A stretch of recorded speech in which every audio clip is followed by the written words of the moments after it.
आज की कहानी है मूर्ख मेढक और होशियार सांप। सालों पहले वरुण पर्वत के पास एक राज्य बसा हुआ था। उस राज्य में एक बड़ा सा सांप मंदविष रहता था। बूढ़ा होने की वजह से वह आसानी से अपना शिकार ढूंढ नहीं पाता था। एक दिन उसने तरकीब सोची। वह तुरंत मेढकों से भरे हुए एक तालाब के पास पहुंच गया। वहां वह दुखी सा होकर एक पत्थर के ऊपर बैठ गया। तभी पास के पत्थर पर बैठे एक मेढक ने उसे देखा। उस मेढक ने थोड़ी देर बाद सांप से पूछा, चचा क्या बात है, आज आप खाने की तलाश नहीं कर रहे हैं, अपने लिए भोजन नहीं जुटाएंगे? इतना सुनते ही सांप ने रोनी सी सूरत बनाकर मेढक को कहानी सुनाई। सांप ने कहा, मैं आज भोजन की तलाश में किसी मेढक के पीछे पीछे जा रहा था। अचानक से मेढक ब्राह्मणों के झुंड में जाकर छुप गया। मेढक को भोजन बनाने के चक्कर में मैंने गलती से एक ब्राह्मण की बेटी को काट लिया, जिससे उसकी मौत हो गई।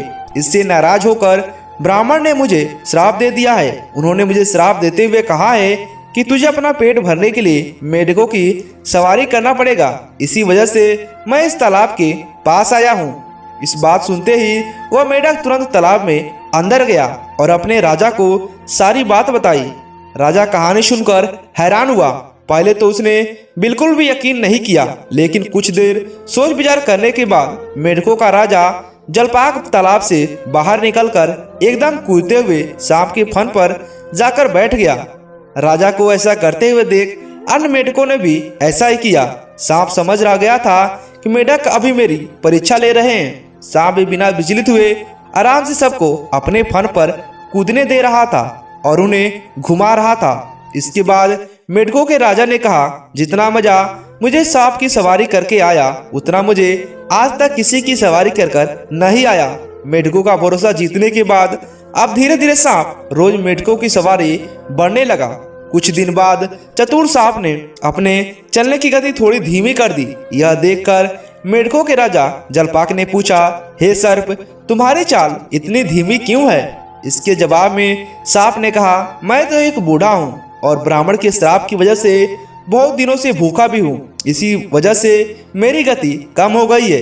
इतना सुनते ही राजा ने कहा, तुम छोटे छोटे मेढकों को खा लो। यह सुनकर मन ही मन सांप बहुत प्रसन्न हुआ।